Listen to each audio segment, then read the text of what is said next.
Hello बच्चों, कैसे हो आप लोग। हम लोग क्लास 12 केमिस्ट्री के सेकेंड यूनिट सॉल्यूशंस के बारे में स्टडी कर रहे थे। हम लोगों ने फर्स्ट वीडियो में type of solution, introduction of solution, concentration के बारे में पढ़ा। सेकेंड वीडियो में हम लोगों ने कंसंट्रेशन टर्म्स के बारे में पढ़ा था। क्या क्या पढ़े थे हम लोग पढ़े थे percentage weight by wait, percentage volume by volume, और इसके बेस पे हम लोगों ने न्यूमेरिकल्स को सॉल्व किया था। और उसी वीडियो में, सेकेंड वीडियो में, हम लोग परसेंटेज वेट बाय वॉल्यूम के बारे में भी स्टडी किए थे और एक न्यूमेरिकल को भी सॉल्व किया था।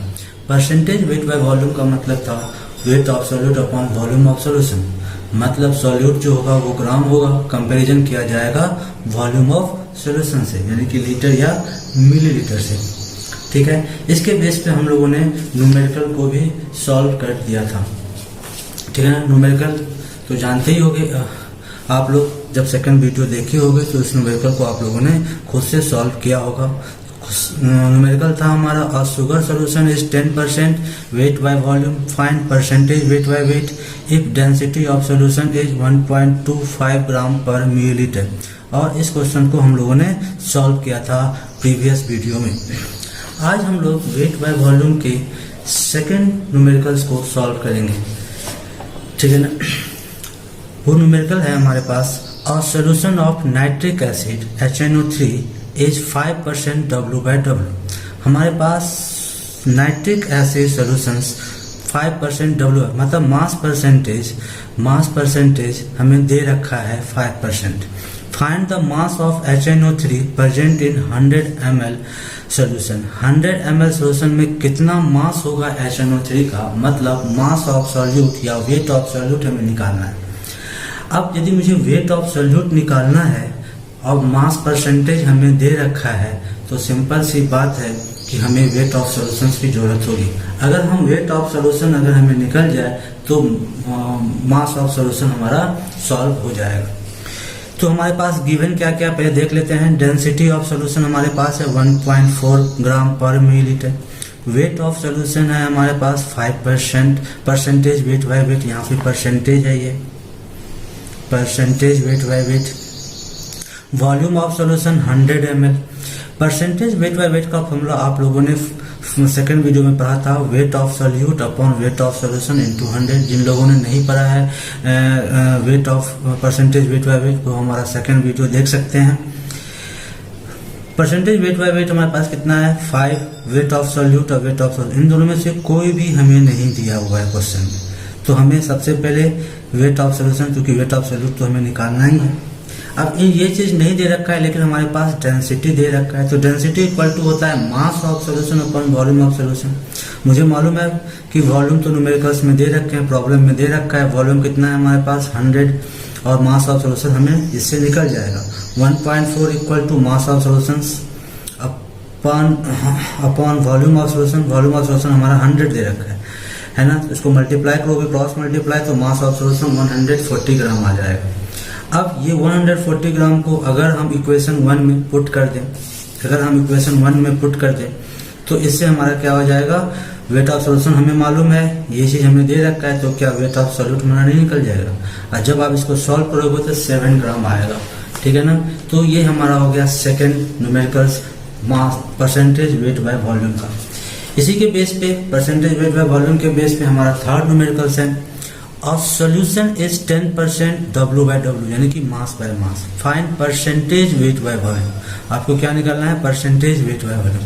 If density of solution is 1.2 gram per millilitre. यदि हमारे पास डेंसिटी दे रखा है, यदि डेंसिटी इतना हो, तो अब हमारे पास क्या है, मास ऑफ सॉल्यूट हमारा दे रखा है। क्यों इसे, अ शुगर सॉल्यूशन इज 10% W/W, यानी कि 10 ग्राम शुगर प्रेजेंट है 100 ग्राम सॉल्यूशन में। इसका मतलब तो यही हुआ ना, 10% शुगर सॉल्यूशन का मतलब क्या हुआ, आप लोग जाके देख लेना second video percentage weight by wait, वहां पे हमने इसके बारे में ऑलरेडी डिस्कस कर चुके हैं। तो 10 gram sugar present in 100 gram solution. तो हमारा मास ऑफ सॉल्यूट मुझे मालूम हो गया, मास ऑफ सॉल्यूशन मुझे मालूम हो गया। मुझे चाहिए वॉल्यूम। वॉल्यूम कैसे निकालेंगे, इसके लिए हमारे पास डेंसिटी दे रखा है। तो डेंसिटी इक्वल टू होता है मास अपॉन वॉल्यूम। तो मास हमारे पास हो गया 100, वॉल्यूम निकल जाएगा 83.3%। वेट बाय वॉल्यूम का फॉर्मूला होता है weight of solute upon weight of solution into 100। Solve करोगे तो 12% इसका आंसर आ जाएगा। तो इसके बेस पे परसेंटेज वेट बाय वॉल्यूम के बेस पे हम लोगों ने 3 न्यूमेरिकल्स को सॉल्व किए, और भी न्यूमेरिकल्स को सॉल्व करेंगे, ठीक है ना। आप लोग एनसीईआरटी के प्रॉब्लम्स को सॉल्व करते रहना, ठीक है। हमारे पास फोर्थ जो है कंसंट्रेशन टर्म्स है वो है हमारा पार्ट्स पर मिलियन। हम लोगों ने क्या क्या पढ़ लिया है अभी तक? Percentage weight by wait, percentage volume by volume, percentage weight by volume. अब हम लोग पढ़ने वाले हैं पार्ट्स पर मिलियन। नाम से स्पष्ट है पार्ट्स पर मिलियन। यह कंसंट्रेशन टर्म्स जो यूज किया जाता है काफी स्मॉल सॉल्यूट के लिए यूज किया जाएगा। It is very small concentration terms. यह जो होता है काफी स्मॉल कंसंट्रेशन टर्म्स होता है, और यह अप्लीकेबल होता है सिर्फ और सिर्फ डाइल्यूट सोल्यूशन में, जहां पे हमारा सोल्यूट का क्वांटिटी जो होता है बहुत ही लेस होंगे। It is very small concentration term. It is only applicable for very small, very dilute solution and when solute is in traces amount. Traces का मतलब होता है बहुत ही minute amount में होना चाहिए, है ना। इतनी अमाउंट में कि सॉल्यूशन हमारा काफी लार्ज हो और सॉल्यूट जो है उसके रिस्पेक्ट में लगभग नेग्लिजिबल के बराबर, ठीक है ना। जैसे पार्ट्स पर मिलियन का मतलब होता है, फॉर्मूला होता है mass of solute upon mass of solution into million का मतलब होता है 10⁶। यहाँ पे हम लोग 10⁶ से कंपैरिजन करते हैं, है ना। मिलियन का मतलब ही होता है 10⁶। तो 4.8 ppm का मतलब क्या हुआ इसका? इसको ऐसे समझते हैं 4.8 ppm कहीं पे लिखा हुआ है, इसका मतलब क्या होगा कि 4.8 gram solute present in 10⁶ gram solution. 2 ppm sugar solution का मतलब क्या हो गया? 2 ग्राम शुगर प्रेजेंट इन 10⁶, ठीक है ना। जैसे परसेंटेज को हम लोग 100 से कंपेरिजन करते हैं, यहाँ पे पार्ट्स पर मिलियन को हम लोग 10⁶ से, ठीक है ना। तो चूंकि दोनों सॉल्यूट भी हमारा ग्राम में है, सॉल्यूशन भी हमारा ग्राम में है, तो इसका कोई भी यूनिट नहीं होगा। ये ऑलरेडी हम लोग क्लास 11th में भी पढ़ चुके हैं और इसके बेस पे न्यूमेरिकल को सॉल्व कर लिए। क्लास 12 में भी इसके बेस पे हम लोग न्यूमेरिकल को देखेंगे। अब हमारा बहुत ही मोस्ट इंपोर्टेंट टर्म्स है, कंसंट्रेशन टर्म्स है, और वो है हमारा मोलैरिटी। मोलैरिटी क्लास 11th का भी काफी क्लास 11th में भी आप लोगों ने काफी अच्छी तरह से पढ़ रखा है, और यहाँ पे भी हम लोग इसके बारे में स्टडी करेंगे, जो कि हमारे केमिस्ट्री खासकर इस चैप्टर का काफी इंपॉर्टेंट टर्म्स है, ठीक है ना। मोलैरिटी, मोलैरिटी का मतलब क्या होता है? सबसे पहले ये जान लेते हैं। यहाँ पे number of moles of solute present in 1 litre solution. बेटा अभी तक हम लोग सॉल्यूट ग्राम में ले रहे थे, लेकिन मोलैरिटी में हम लोग सॉल्यूट को हम लोग मोल्स में लेंगे। जितने नंबर ऑफ मोल सॉल्यूट का डिजॉल्व होगा 1 लीटर में, यहाँ पे कंपैरिजन किससे किया जा रहा है? 1 लीटर से। मतलब सॉल्यूशन किस में होना चाहिए? या तो लीटर में होना चाहिए या तो मिलीलीटर में होना चाहिए। Number of moles of solute present in 1 litre solution. 1 litre solution में कितने नंबर ऑफ मोल्स अवेलेबल हैं या डिजॉल्व हैं, वही हमारा क्या होगा? मोलैरिटी कहलाएगा। मोलैरिटी को हम लोग कैपिटल M से इंडिकेट करते हैं। इसका एक शॉर्ट फॉर्म भी यूज किया जाता है मोलर। इसको हम लोग मोलर के नाम से भी जानते हैं। डेफिनेशन से ही फॉर्मूला हमारा बन जाएगा, मोलैरिटी इक्वल टू हो जाएगा number of moles upon volume of solution. बेटा इसका यूनिट क्या हो जाएगा? मोल पर लीटर या मोल पर मिलीलीटर।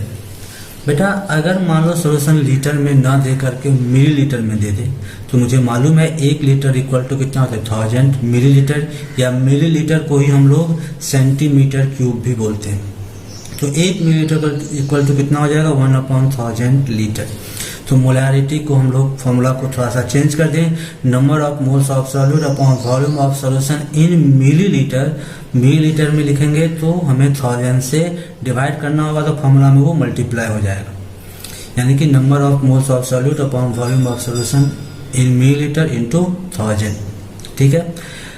अगर लीटर लिखेंगे तो आंसर हमारा लीटर में ही आएगा। जैसे एज फॉर एग्जाम्पल इसको ऐसे समझते हैं, molarity of sugar solution is 2m। इसका मतलब क्या हुआ कि 2 मोल सॉल्यूट प्रेजेंट है 1 litre solution. Molarity of hydrogen ion is 3m। इसका मतलब क्या होगा, 3 mole of hydrogen ion present in 1 litre of solution. इसका मीनिंग यही होता है, आप लोग इसके बारे में 11th में भी पढ़ चुके हैं। इसके बेस पे न्यूमेरिकल हमारे लिए काफ़ी ज़्यादा इम्पोर्टेंट है ना, और डायरेक्ट या इनडायरेक्ट वो मुझे फिजिकल केमिस्ट्री में मिलेगा ही। अब हम लोग पढ़ते हैं, सबसे पहले जो आता है कि यहाँ पे जो हम लोगों ने पढ़ा था कि मोलैरिटी इक्वल टू होता है number of moles of solute upon volume of solution. अब यहाँ पे क्वेश्चन ये उठता है कि how to find number of moles. ये भी आप लोग क्लास 11th में पढ़ चुके हैं। क्लास 11th में हमने नंबर ऑफ मोल्स निकालने के 3 मेथड पढ़े थे। Number of moles equal to given mass upon molar mass, ये हम लोग ऑलरेडी पढ़ चुके हैं क्लास 11th में। और इसी फॉर्मूला से number of moles equal to given mass upon molar mass से ही हमारा 95% प्रॉब्लम सॉल्व हो जाएगा। और 12th के जितने भी न्यूमेरिकल्स हैं वो सभी इसी फॉर्मूले से सॉल्व हो जाएंगे इस सोल्यूशन चैप्टर के। Number of moles equal to एक और फॉर्मूला होता है नंबर ऑफ पार्टिकल्स, जानते ही हो कि एटम्स, मोलकुल्स और आयंस। इसको हम लोग एवोगाड्रो नंबर से डिवाइड कर देंगे। तो number of moles equal to number of particles upon 6.022 into 10 to power 23 या 6.023 इंटू 10 टू पावर 23। जानते हो 1 mole equal to 6.022 into 23 particles होते हैं। तो इसको हम लोग एवोगाड्रोज नंबर भी कहा जाता है। एक और फॉर्मूला हम लोग पढ़ते हैं नंबर ऑफ मोल्स, जो कि STP पर होता है, स्टैंडर्ड टेम्परेचर एंड प्रेशर। इस पे हमारा सिर्फ और सिर्फ गैसेस सिस्टम के लिए ही होता है वो applicable. Volume of gas equal to 22.4 litre. 3 फॉर्मूले हम लोगों ने नंबर ऑफ मोल्स के बारे में पढ़े थे क्लास 11th में। सिर्फ और सिर्फ फर्स्ट मेथड जो है number of moles equal to given mass upon molar, इससे हमारा 195% प्रॉब्लम जो है वो सॉल्व हो जाएगा। अब देखते हैं इसके बेस पे numerical problem based on molarity. Find molarity of 4.9 gram H2SO4 present in 500 centimetre cube solution. हमें क्या क्या दे रखा है, वॉल्यूम ऑफ सोल्यूशन दे रखा है 500 सेंटीमीटर क्यूब। हमारे पास मास ऑफ H2SO4 दे रखा है, हमें निकालना है मोलैरिटी। तो सब मुझे मालूम है मोलैरिटी इक्वल टू क्या होता है, मोलैरिटी इक्वल टू होता है number of moles of solute upon volume of solution into 1000। क्यों हम लोगों ने 1000 लिखा है यहाँ पे, क्योंकि बेटा यहाँ पे वॉल्यूम जो है वो सेंटीमीटर क्यूब में है, या सेंटीमीटर क्यूब को हम लोग मिलीलीटर बोलते हैं। तो किससे मल्टीप्लाई करना पड़ेगा फॉर्मूले को हमें, 1000 से। आंसर आएगा लीटर में, ठीक है ना। मैंने कंपैरिजन आपको यहाँ पे देख सकते हो आप लोग कि यहाँ पे हम लोगों ने बता रखा है कि 1 मिलीलीटर इक्वल टू 1/1000 लीटर, ठीक है। फाइंड तो molarity equal to number of moles of solute upon volume of solution into 1000, क्योंकि वॉल्यूम हमारा मिलीलीटर में। अब यहाँ पे है number of moles. Number of moles का फॉर्मूला क्या होगा, क्या नंबर ऑफ मोल्स दे रखा है क्वेश्चन में, नहीं, मास दे रखा है। तो नंबर ऑफ मोल्स का फॉर्मूला होता है गिवन मास अपॉन मोलर मास। किसका मास, सॉल्यूट का। सॉल्यूट कौन है, H2SO4। तो 4.9 ग्राम H2SO4। तो गिवन मास हो गया 4.9, तो मोलर मास H2SO4 का कितना हो गया, 2 हाइड्रोजन 1 सल्फर और 4 ऑक्सीजन, सबका एटॉमिक मास को सम कर दो। हाइड्रोजन का एटॉमिक मास 1 होता है 1, तो 2 इंटू 1 2। सल्फर का एटॉमिक मास होता है 16, तो 16 प्लस 2 18। ऑक्सीजन, एक ऑक्सीजन का एटॉमिक मास होता है ऑक्सीजन का होता है 32, सॉरी हाइड्रोजन का होता है एक, यहाँ पे 2 हाइड्रोजन है, 2 हाइड्रोजन का मतलब एक हाइड्रोजन का एटॉमिक मास होता है 1, तो 2 हाइड्रोजन का हो जाएगा 2। सल्फर का होता है 32, तो यहाँ पे हो जाएगा 32 प्लस 2 यानी कि 34। एक ऑक्सीजन का होता है 16, तो 4 ऑक्सीजन का हो जाएगा 64। सम करके देख लो, आपका आंसर आ जाएगा 98। तो H2SO4 का जो एटॉमिक मास, मोलर मास होता है वो हमारा होता है 98। तो बताओ number of moles equal to कितना हो जाएगा, given mass upon molar mass. Given mass कितना है 4.9 और मोलर मास हो गया हमारा 98। सॉल्व करोगे तो आ जाएगा हमारे पास, और नीचे में वॉल्यूम 500। सॉल्व करके देख लेना, 0.1 इसका आंसर आ जाएगा, ठीक है। हम लोग सेकंड, इसी के बेस पे हम लोग सेकंड न्यूमेरिकल को सॉल्व करते हैं। Find the molarity of 40 gram NaOH dissolve in 250 मिली। यहाँ पे भी देखो वॉल्यूम किसमें दे रखा है, मिलीलीटर में। तो मोलैरिटी इक्वल टू क्या होता है हमारा, number of moles of solid upon volume of solution. मुझे मालूम है किस में होना चाहिए वॉल्यूम, लीटर में। ये किस में रखा है हमारा, मिलीलीटर में। तो हमें क्या करना होगा, अगर यहाँ पे 1000 से डिवाइड करना होगा और फॉर्मूले में हमें मल्टीप्लाई करना होगा। जो भी कर सकते हो, फॉर्मूला आपको मालूम है। Volume of mass of NaOH कितना दे रखा है, 40 gram. Volume of solution 250। Molarity equal to कितना हो जाएगा, number of moles of solute upon volume of solution in litre. मुझे तो बताओ, molarity equal to given mass upon molar mass. Given mass कितना है, गिवन मास हमारे पास है 40 और molar mass of NaOH sodium का 23, ऑक्सीजन का 1, ऑक्सीजन का 16 और हाइड्रोजन का 1, सम करोगे तो 40 आएगा। और वॉल्यूम इन लीटर, तो लीटर को यहाँ पे मिलीलीटर दे रखा है, लीटर में चेंज करोगे तो क्या करना होगा, डिवाइड करना होगा। यहाँ पे डिवाइड हो जाएगा तो ये 1000 ऊपर चला जाएगा। तो या तो यहीं पे सॉल्व कर दो या नहीं तो इसको ऐसे, या तो इसको मल्टीप्लाई करके सॉल्व कर दो। 40/40 कट जाएगा और ये 250 इंटू 1000 काट कूट करके 5 मोलर आएगा इसका आंसर। ठीक है ना। तो ये भी हमारा सॉल्व हो गया। आप लोग खुद से सॉल्व करने की कोशिश करना। अब हमारे पास जो बहुत ही मोस्ट इम्पोर्टेंट क्वेश्चंस है कि अब find the mass of sodium carbonate present in 100 millilitre of 3m solution. आपसे पूछा जा रहा है मोलैरिटी निकालने के लिए, मास निकालने के लिए किसका, सोडियम कार्बोनेट का। यदि 100 ml सॉल्यूशन ऑफ 3 मोलर, यदि इसकी मोलैरिटी 3m है और वॉल्यूम कितना दे रखा है 100 मिलीलीटर, तो सोडियम कार्बोनेट का मास कितना होगा ये आपको निकालना है। तो क्या क्या दे रखा है, मोलैरिटी गिवन है और वॉल्यूम गिवन है। तो मोलैरिटी इक्वल टू कितना होता है, number of moles of solute upon volume of solution in litre. चूंकि वॉल्यूम हमें मिलीलीटर में दे रखा है तो हमें फॉर्मूले को किससे मल्टीप्लाई करना होगा, 1000 से। तो 3 into number of moles of solute, volume कितना है 100 मिलीलीटर था, तो इसलिए हम लोग क्या यूज करेंगे, डिवाइड कर देंगे 1000 से। तो number of moles of solute equal to 3/10 आएगा। अब number of moles of solute equal to कितना होता है, given mass upon molar mass. Molar mass sodium carbonate का निकाल करके देख लेना। तो 1 सोडियम का होता है 23 एटॉमिक मास, तो 2 सोडियम का हो जाएगा 46, कार्बन का 12, ऑक्सीजन का 48। सम करोगे तो इसका 106 मोलर मास आएगा। मोलर मास आप लोग ऑलरेडी क्लास 11th में सीख चुके होंगे। ठीक है ना। क्लास 10th में भी इसके बारे में आप लोगों ने डिस्कस किया होगा क्लास 10th में। अब मोलर मास यहाँ पे लिख दोगे 106, गिवन मास हमारे पास, गिवन मास निकालना है। अब इसको मल्टीप्लाई कर दोगे तो 31.8 ग्राम इसका आंसर आएगा। अब यहाँ पे बहुत ही मोस्ट इम्पोर्टेंट टर्म्स है जो पेपर में यूज किए जाते हैं मोलैरिटी के बेस पे, वो होता है हमारा मोलर। शॉर्ट फॉर्म में 1m लिखा जाता है। बाय मोलर का मतलब होता है 2m, सेमी मोलर का मतलब होता है m/2, डेसी मोलर का मतलब होता है m/10, सेंटी मोलर का मतलब होता है m/100। न्यूमेरिकल्स में आपको कभी कभी ये टर्म को भी यूज किया जाएगा। जैसे एक क्वेश्चन पूछा गया है, find the mass of QOH present in 150 centimetre cube of semi molar aqueous solution. यहाँ पर एक्वस है AQ है ना। Find the mass of KOH present in, KOH का मास निकालना है हमारे पास सेमी मोलर। सेमी मोलर का मतलब देख लो m/2 होता है। वॉल्यूम कितना दे रखा है 150 सेंटीमीटर क्यूब। तो मोलैरिटी इक्वल टू कितना हो जाएगा, number of moles of solute upon volume of solution in litre. अगर लीटर में ना यूज करके मिलीलीटर में यूज करेंगे तो हमें क्या करना होगा, 1000 से मल्टीप्लाई करना पड़ेगा फॉर्मूले को। तो मोलैरिटी का फॉर्मूला, मोलैरिटी का मतलब 1/2, सेमी मोलर का मतलब कितना हो गया 1/2। तो मोलैरिटी हमें दे रखा है 1/2 and number of moles of solute हमें निकालने हैं, तभी हमारा मास ऑफ सॉल्यूट निकल पाएगा। तो 150 हमारा वॉल्यूम दे रखा है 1000, सॉल्व करके लाओगे तो number of moles of solute आएगा 3/40।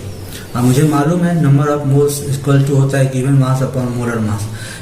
हमारा नंबर ऑफ मोल्स निकल चुका है 3/40, गिवन मास हमें निकालना है और मोलर मास हमारा KOH का 56 होगा। कैसे, पोटेशियम का एटॉमिक मास होता है 39 ऑक्सीजन का एटॉमिक मास होता है 16 और हाइड्रोजन का होता है 1।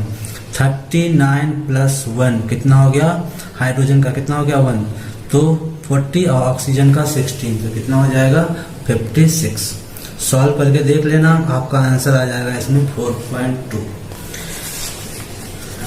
ठीक है ना। आज हम लोग मोलैरिटी के बेस पे हम लोगों ने न्यूमेरिकल्स और इसके बारे में हम लोगों ने डिस्कस की। नेक्स्ट क्लास हम लोग molality, mole fraction and normality के ऊपर डिस्कस करेंगे। बहुत बहुत धन्यवाद आप लोगों का।